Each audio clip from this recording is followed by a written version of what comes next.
we will move on to now going back to the NBA because much like us, probably a lot of sports fans out there, the NFL dominated between the NBA and NFL landscape this year. And now that the NFL is completely over, you might have some catching up to do. And if you do, with a podcast for you, because right now we're going to catch you up with the top things you need to know about this NBA season, or at least the first half of the NBA season as the All-Star break comes up. So the first thing we can start with is if you look at the Eastern Conference, the top three teams of the Eastern Conference right now are what? The Heat, the Bulls, and the Cavs. Yeah. Like that to a casual, that might even shock you as it is. The Heat are a little bit understandable. They have Jimmy Butler. They made a finals run a couple years ago. The Bulls had a lot of hype preseason. They're top kinda, three is still high, but they had hype. They're living up to it. The Cleveland Cavaliers might have you like scratching your head a lot. And that's the team we're going to focus on because they are a legit team in the Eastern Conference right now. Like we said, third, 35 and 22, been top five basically all season. And now to really validate it, they have not one, but two All-Stars in Darius Garland and Jared Allen, who comes in as an injury replacement for James Harden. So props to that team right there because it's not a fluke anymore. They got Kevin Love re-energized. Right. Kevin Love is back in the lineup now. Right. He was out. He was like, oh, y'all are good. I'm going to come play again. Very impressive is who people regarded as the best player on that team, Colin Sexton, got injured very early. They're doing this all without him. Blessing in disguise. You mentioned Garland's All-Star. Huge for him. He's playing great. Only 20.1 points per game, and that leads this team in scoring. And I think that tells you all you need to know about the Cavs. Yeah. They're a very team. They're well coached. They're playing well together. I mean, your leading scorer has 20 points in today's modern era of basketball. That's crazy. And they're making in the 90s, that's kind of crazy for a team this good. That's true. And they're making this thing work with like the three big men lineup. Like that thing that's crazy that they're doing it with Markkanen, Mobley, and Allen all playing together on the floor. Great defense. Crazy. And on top of that, we know what those guys give you interior defense. Mm-hmm. The Cavs are the third best team in terms of opponent field goal percentage, sixth best or seventh best against opponent 3-point percentage. I mean, they're really defense is holding this team together, and the way they play so well together on offense. I wasn't a believer. I also wasn't a believer in the Bulls, who you mentioned. The Bulls flipped me earlier, but the Cavs have flipped me now. It's tough when you look towards the playoffs, but this is the conversation people have been having for 2 months, and they're not going away. They can win a playoff series, and they flip me because they bought in defensively. And for a young team, when you buy in defensively, that's what impresses me because young teams always buy in offensively. Look at the Hornets, a young team who bought in completely offensively, and they're starting to tailspin a little bit because they can't stop anybody on defense. When you buy in, have the fourth best defense in the league, holding teams to the third worst field goal percentage when they're against you, like. That is what helps you and aid a young team on the offensive end because there's going to be nights where the ball's not going in the rim. Right. But defense will keep you stable and keep you at the top. That's why I think the Cavs are where they are right now because they've all bought in. Not only are they holding their opponents to like really low field goal percentages, they have the fewest fouls committed in the NBA. So they're being incredibly disciplined about how they're contesting shots and doing it without fouling, which is such a difficult through line to have. What is interesting is, like, I think of this team a lot like when the Jazz, this current iteration of the Jazz, really started clicking with Rudy Gobert and Donovan Mitchell. Mm-hmm. You kind of have Jared Allen is now an all-star. You have Darius Garland, who is an all-star. So, like, they have the pieces. Now, the only thing that I worry about with them is they don't, while they can get it really through anyone, they get offense from a lot of sources. In the playoffs, you kind of need like the guy. Right. And I don't know if that's Garland. I don't know if that's LeVert. They're going to find that out in the last third of this season. We haven't really seen it yet.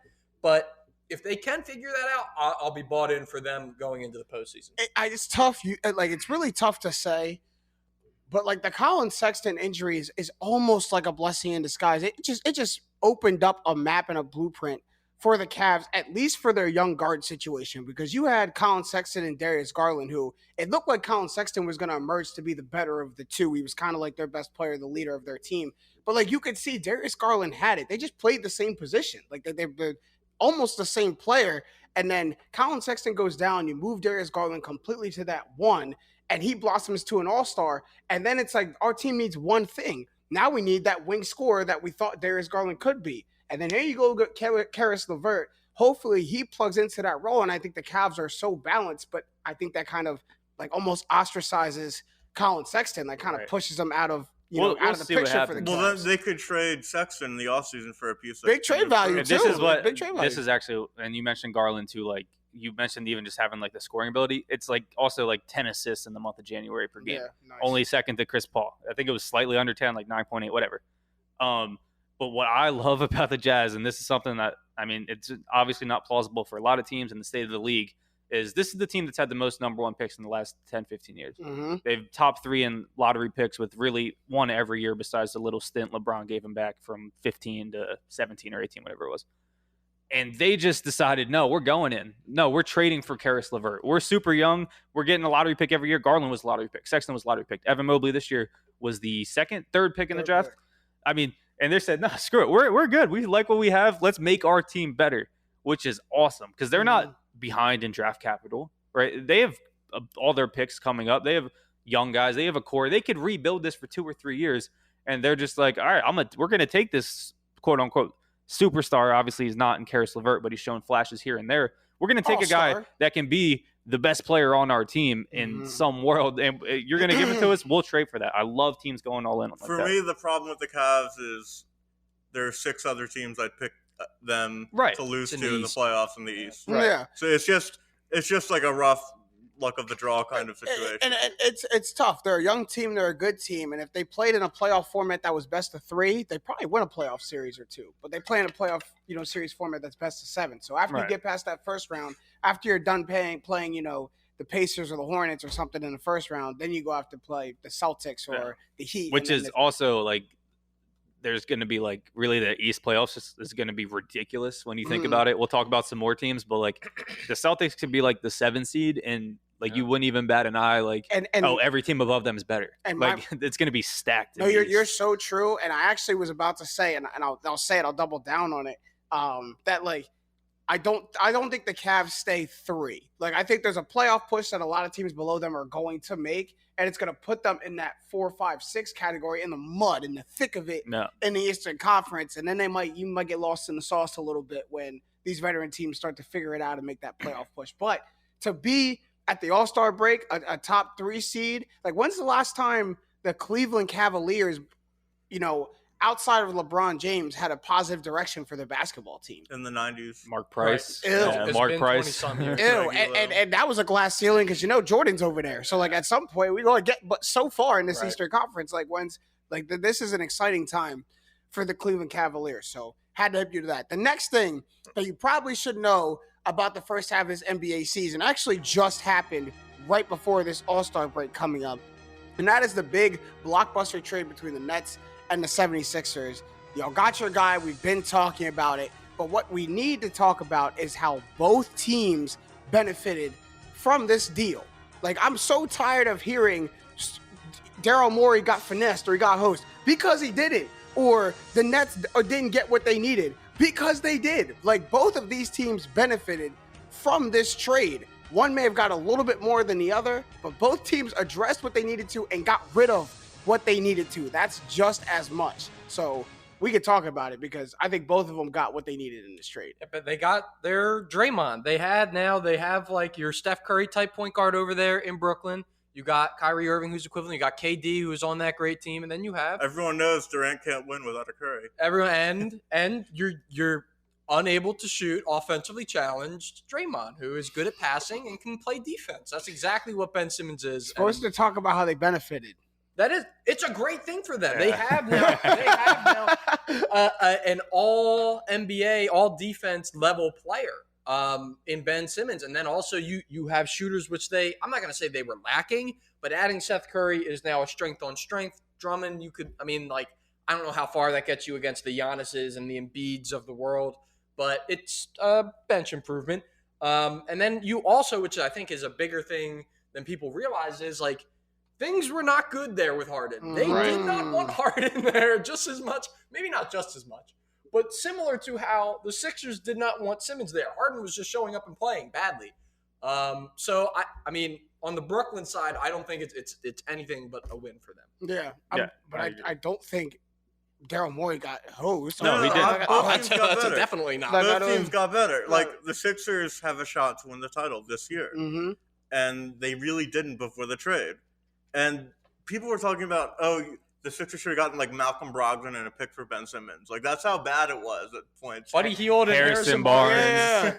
Yeah. Deals that people were mad at Daryl Morey for passing up because it had been so long. Like we should get Sabonis as a positive thing. Oh. Like, and we got James Harden. James Harden. And it's the perfect mesh with Embiid. And obviously it stinks to see Curry go. And Drummond we'll have to find someone on the buyout market for a backup center like a Robin Lopez or like a Tristan Thompson. You want B-Ball Paul? B-Ball Paul. Not big enough. I like B-Ball Paul. I really like B-Ball Love B-Ball Paul. Gotta say his name like that. But both teams obviously improved because Ben Simmons does really fit the need of a guy who's going to go all out on defense in the playoffs. Mm-hmm. He's the guy who's going to guard Harden if they play the Sixers in the playoffs. He's the guy who's going to guard Tatum or Brown if they play the Celtics. He's the guy. No one can guard Giannis, but he could shut down Middleton. He's gonna stand in front of Giannis, and like he'll be really good for the Nets until the second round of the playoffs hits. Yeah, I mean, so because that's the one thing we know about Ben Simmons, that he's a very good basketball player, and the second round of the playoffs hits, and he freezes. Yeah. Can we also not forget that the point of a trade, and it really doesn't work unless both GMs and both like teams and owners think their team is getting better. Like it's how it's supposed to work. Now, on paper, and I believe this, and I think a lot of people believe this, the Nets on paper got more back than what they gave. Yeah. No doubt. They got 3 starters and 2 first-round picks. At the Sixers, maybe they could have held a first-round pick. Whatever. That's not the goal of this team right now. Ben Simmons was not playing basketball for this team for the rest of his career, right? So instantly, just thinking about how the Sixers as a team this year get better, well, it was James Harden for Seth Curry and Andre Drummond. As a team, what you're going to get on the floor, they got better. Now, are they all in now? 100%. They're all in. I think Harden's going to come back, even though it was falsely reported that he had to sign his player option. Apparently he didn't, but it sounds like he's going to come back for next year. You have a little window now, 2-3 years. Really, this year can't be a total bust, but 2-3 years to make this work. But people saying that the Sixers got fleeced, blah, blah, blah, blah. Yes, on paper, they gave more than they got back. That's fine. But for the team, for winning a championship, which is the goal of this team, they did not. We talked about how the Harrison Barnes and the Buddy Hield was the best offer on the table. Daryl Morey waited it out, and Daryl Morey won. At the same time, Steve Nash, as the Nets head coach, won, right? The locker room got better, and he's bringing in a bunch of new guys and more talent for the overall team than just one guy in James Harden. So both teams improved. That's how I see it. I think the Sixers, really, I hope it doesn't come back to bite him in the butt with the Nets, because it could. But also it could come back. They would have lost to the Nets in the playoffs if they didn't make the trade. They might lose to the Nets in the playoffs now. So I had a friend like that made that argument to me. It was, we made the Nets better than us. Like they were already better than us. No. Like we have a shot to win a title. We didn't before the trade. And it's really that simple. Yeah, if you're the Sixers, focus on you first. Like forget how it makes them. Like, we got James Harden. There's only about, at his best, maybe 5 or 6 players in the league better than James Harden. And maybe at his absolute peak, maybe 5 like better pure scorers in NBA history than James Harden. You have a chance to go get that man. You go get him. And by the way, let's not forget why he wants to come to Philly. Because right now you have probably the MVP of the league until Giannis's 50-point game, the NBA's leading scorer, and Joel Embiid to mesh perfectly with him. And then there's something to be said for addition by subtraction, man. Like, I think the Sixers' headache was bigger than the Nets' headache. The Nets' headache could have worked itself out once if and when this vax mandate gets lifted in New York City. Because then Kyrie's there 100% of the time. Then you figure it out, and then winning cures all. The Sixers situation was never figuring itself out. I gotta say, it might be a little awkward for Seth Curry to play with Ben Simmons. After Seth Curry, I saw Drummond laughing it up with Simmons, but they didn't play together though. Right, yeah, exactly. Yeah. Seth Curry, I do consider. Yeah. It might not be, but it definitely could. Winning cures all. I do think. I really do think it does. We have to give Daryl props on this in terms of literally like the calculus that he's going through of why he's specifically not giving up Matisse Thybulle. You can put Ben on Harden. I have seen Jason Tatum and Trae Young do heinous things to Ben Simmons in a playoff series when he is guarding them. Ben Simmons is a phenomenal 1-5 defender, one of the best in the league for his versatility. He is an incredibly hard competitor on that end. If you put him on James Harden for 7 games, there will be trouble on the Brooklyn Nets defensive side of the ball. We shall see. Like you could clip this and play it back. There we go. We shall see that series Watch what happens in the half court. I'm still terrified of Durant. I should be. But we gotta have to table this. The rest of the discussion for another time. We will and have to move on. The next thing that you need to know about this first half of the NBA season is the Boston Celtics are back. And Kyle, if you go all the way back to your big board at the beginning of the season, before we got into it, I said, I think off camera, maybe I said on camera, I said I'm very high on the Boston Celtics. I think the Celtics can do big things. And then they came out and stunk. and then they stunk for the entire season, pretty much until the last like 2.5 weeks. And now they look like a very good squad again. 9 in a row, only 3.5 games back of the 1 seed in the Eastern Conference. Lead the East in point differential, and they're the only team in the Eastern Conference that has a winning record against teams above a 500 record. So like they're the only team in the East that's good against good teams. And They jumped to number 1 with that shellacking of the Sixers last night. They jumped to number 1 in 538's, title percent chance to win the title. I think they're up to 23%. I don't know how much of that is tied to win differential or point differential, which both just went through the roof with that Sixers game. It kind of swings the pendulum a little bit. But, I mean, we've been saying this, that they're not really that different than they have been when they were viewed back in 2018, 19, 20.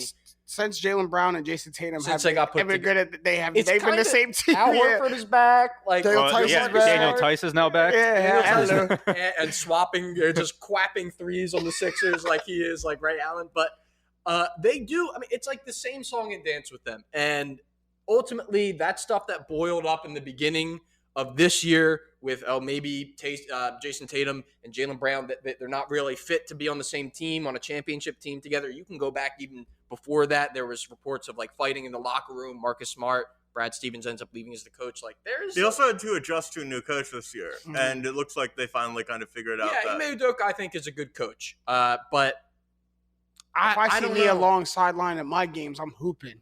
I tell you that much. Yeah, I don't know with them. They are good, and I can see them ending up as a top 4 seed. As far as title contention goes, nothing really changes for me from years past. They should be one of the top 4 teams of the East. That's as far as I can go. Yeah, I think they're a contender, honestly. But I also thought that in a couple of years past. And the reason is they did make this comeback as the team they had, and now they bring in Tice, who you know is going to get playoff minutes, a guy maybe doesn't know the system, new coach, but knows those guys, know how to play with his teammates.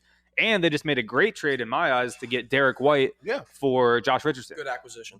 Great acquisition, and I don't know what they have with getting guards at the trade deadline. If you remember, they did it with Evan Fournier last year. That didn't really work out. But yeah, Derek White's having a breakout year. Another player that gives good effort on defense, not as much as Marcus Smart, but is Derek White, if you had to choose one part of his game that you really like, it's his defense. And now he can learn from Marcus Smart, too. And not to mention he's breakout year on offense. I mean, Dejounte Murray has been giving this guy the ball and saying you can score on the Spurs. The Spurs are going to feel that, not that they're a playoff team. But I think the Celtics got much better at the deadline, and they were only sitting, 4.5 games back of first place in the East before the deadline. So I'm actually bought back in. That was a good call by you, James. I wasn't sold at the beginning of the season, but the way they have turned it around, because I love Jaylen Brown. I actually think Jaylen Brown's low-key better than Tatum, but that's for another day. That's for another day. At points, I agree with them, but over this last stretch, I can't. But just all around, they have the pieces to be a contender in my eyes. But there are times, and Jason Tatum was very much struggling. That slump might be over. The first 43 games of the season, 41% from the field, 31% from 3. In the last 12 games, and there's 9 in a row, 50% from the field, 38% from 3. And it's funny because even we on this podcast have talked about the Celtics, and we're like, if they want to win, Tatum and Brown have to go for 30 or 40 a piece a game. And they're like, okay, bet. If that's how we got to win, that's how we got to win. But that's sure. If you can keep that up, the Celtics are contenders. It's just if that's sustainable, because, yes, that's legit. The only way they've been winning. Now, Derek White provides a little bit more scoring, maybe some cushion on that. Who knows what Daniel Tice, if he plays like he did against the Sixers, that's a 4th scoring option for you. But for the majority of the time, it's going to be Jason Tatum and Jaylen Brown going off, but they've been doing it. So that's fine. And Tice is not even a starter. Robert Williams still starts. He's a really good player. Horford's in there. I mean, the Embiid stopper. Maybe the Oppa stopper that is Al Horford. I knew it would eventually circle back. I'll take back my Brown over Tatum, though I think it's a lot closer than other people think. I just watched this man, Jason Tatum, at the beginning of the season miss so many game winners, and then anytime you log on to Twitter, Jaylen Brown hits a game winner, like the next game. So I see where you're coming from. Yeah. Like there are times where he has like these crazy spurts, but overall, Jason Tatum like could go into to superstar status. But the next thing we'll move on to, the next thing you should know about the first half of this NBA season is not only is Klay Thompson back, but so are the Golden State Warriors for the last stretch of this season and just overall, because for the last couple of years, they've been down and out. They've battled injuries, Klay's injury, Steph's been in and out. They haven't been the same, struggled to even get into a play-in spot the last couple of years. But now they're absolutely just among the top teams in the West and in the NBA. The second best team in the West and have the second best record in the NBA at 42-16. Best home record in the league, 26-5. We know that's a hallmark of great Warriors teams. And since Klay has ramped it up, I like this. They can put this in there. Since he's ramped it up to 25-plus minutes a game, the Warriors are 7-2. He's averaging 18.8, so basically 19 points a game on 46% from the field and 43% from three. And he's closed out the past two Warriors wins with, I think, 17 in the fourth and 15 or 13 in the fourth. I mean, this is once Draymond comes back, I said it. Like, their core is back. All of a sudden, Andrew Wiggins is an all-star starter. Like, the Warriors could be back, disgusting man. That he's an all-star starter. Let's gloss over as that. Much as I'm going to be K-pop fans is how it happened. It's true. As much as I'm going to be sweating out the East players or the East playoffs because of the Sixers, I'm going to have so much fun with the West playoffs, just watching the Warriors again at full strength. We've not seen this in forever. If Steph starts shooting like he used to shoot, because right now he's just like a very good shooter instead of like the greatest ever. Right. The West is over. Like if he goes back to shooting 43% from three, they're winning the West. And I'm sorry, James, but it's inevitable if Steph becomes the greatest shooter of all time in the playoffs. Inevitable. It's a scary word. Well, what I will say is I think it's really just Warriors and the Suns in the West right now. Mm-hmm. I don't think you can look at it any other way. I know the Grizzlies. We're going to touch on the Grizzlies, so I won't go into it. I'm not a huge in them in the playoffs, but going back to the Warriors, I think Wiseman's coming back. Is that true? Wiseman's coming back. He's been ramped up. I saw him running. I saw a clip of him running now last week, so we'll see what that means for them. But, I mean, they got their guys back. Curry, Klay, Draymond, fully healthy. This hasn't happened since KD was on the team. And Wiseman, that's where I was going to go next, is like that might be your Ayton counter. Now, I don't know how well he could hang with personally, like, I'm not the biggest James Wiseman. From what I've seen in college, I was high on him. In the NBA, I'm not, at least on the Warriors, I should say, I'm not sure about his fit. He's not, I mean, he has the potential to be, but at this moment isn't as heady and as, like, attuned to the defense as a guy like maybe Andrew Bogut was during one of their title runs or JaVale McGee. I mean, he's better than those guys could be. You got to have an advanced NBA IQ, I think, to fit on the Warriors. Like, I think you really have makes them. He's not ready. He hasn't played. He's not ready. Right. And when he played last year, he was bad. And he barely played last year, really. And I think a lot of that comes with reps. But, yeah, the Warriors are very reminiscent to the team that, was dominating the NBA. They got their guys back. They got their core back. Like, they're all for familiarity. And, like, I don't know. Like, we've talked about it a lot. They've to me gotten a 2.0 version of the 7-3-9 team. Not as good, but like the same makeup, the same archetype of that team. They got it, and that's so God, that's so scary, man. That's so scary. Yeah, I mean, I don't think their bench matters, but their bench is worse than it was back then. But you got Poole now coming on, or does Poole starts. He still starts. He still starts, and they put Klay, bump him to 3. Actually, maybe not. Now that Klay's back. No, Poole unless they put now. Wiggins to the 4. I like Kuminga. Kuminga's another great piece. Yeah, they need to play him He's more. Hooping. I saw a stat, and I don't know if it's still true about Kuminga. He is dunking more, like in terms of percentage of his shots, made dunks, more than Shaquille O'Neal did in like any season. Right. So he is literally dunking every I guess day. I'm just thinking about like Iguodala. I don't think they have that guy off the bench anymore. But maybe all around they do make up for losing that and KD. That's very true. Yeah. All right. Well, that's actually segues nicely. And the last thing you should know about this half of the NBA season is the Warriors might be back to their familiar ways, but the West as a whole looks very unfamiliar. We've talked about the struggles with the Lakers. They're not going away. 5-10 in their last game, 26-31 overall. They're pretty much a trade wreck. People are saying they should trade AD. It's a mess over there. Not only are they struggling, the Clippers and the Nuggets are pseudo struggling. They're like 4th, 5th in the West right now. From what they've been. They're Yeah. 6th in the West. They've been the 3 seed.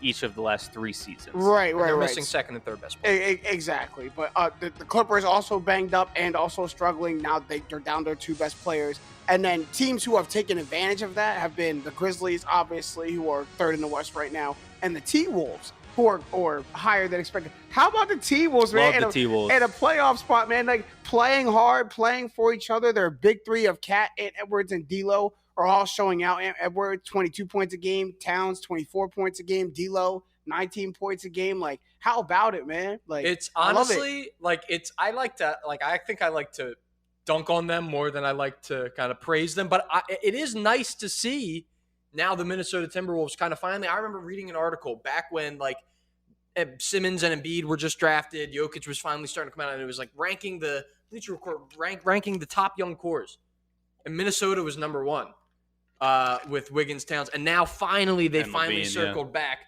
and they are the team, in my opinion, that can be obviously the Grizzlies last year. Made some noise in the play-in tournament, but if we're talking about new blood in the playoffs, can make some noise, can maybe cause some problems for some higher seeds, they're the team that I'm looking at more than any other team, maybe even in the NBA, more than the Cavs. Yeah, I agree. I'm all in on Anthony Edwards. If you remember big board, I had him number 1 over LaMelo, which people didn't love, had him over Wiseman, which people didn't love. But he came in and done exactly what he needed to do. He has 3 40-point games this year, which is ridiculous. He came in to be a scorer and an athlete, and he's being exactly that. Is his defense not all NBA? No. But he's competent on defense because he's engaged on that side of the ball, which is all you need from him right now. So the fact that he's leading this team Cat's leading in points per game, but putting up 22 points a game and not afraid to take shots in the fourth quarter down the stretch. I think he has the most confidence of any young player in the league. It's ridiculous. He's up there. He's up there for sure. And I'm impressed, and I like the way he's meshed with the rest of that young team, because there was a point where him coming in, Anthony Edwards is such a spotlight player. He doesn't run from it at all. And why would you as the number 1 overall pick? Neither does D'Lo. But they have a former number 1 overall pick. And some, I was afraid that him coming into that would make Cat kind of look elsewhere. Okay, that's Ant's team. He's going to go. And for all we know, that could still happen. That's just how the landscape of the NBA goes. But they seem to be playing for each other. They don't seem to be he doesn't seem to be pushing Cat out. He seems to be elevating and motivating Cat to play more, because we have a young guy who wants to come in and play that kind of energizes him a little bit. And all I needed to see is, Edwards wasn't playing this past game, and Cat goes and wins them the game down the stretch. And there's a video that the Timberwolves posted on their social media of the entire walk through the tunnel back to the locker room. And Edwards is screaming and yelling for Cat. He's so happy for him that he went and got the ball and made the game-winning shot and put their team up. And I was like, that's the kind of team that succeeds. That's the kind of young team that plays for each other. And is genuinely happy that in his absence, Cat went and got him the game. And it's cool to see. Bev is just a great huge veteran presence to have. Contract extension too. Hey, now Malik Beasley's huge off the bench, what putting up odds can 13 I a get game. that Pat Bev and Chris Paul get into a fight in the first round playoff series? Not good ones. I think they make the playoffs. They're the type of team that you can just see getting bounced in the play-in tournament. I hope they avoid it. Probably they could beat Memphis. I wouldn't predict. I think so too.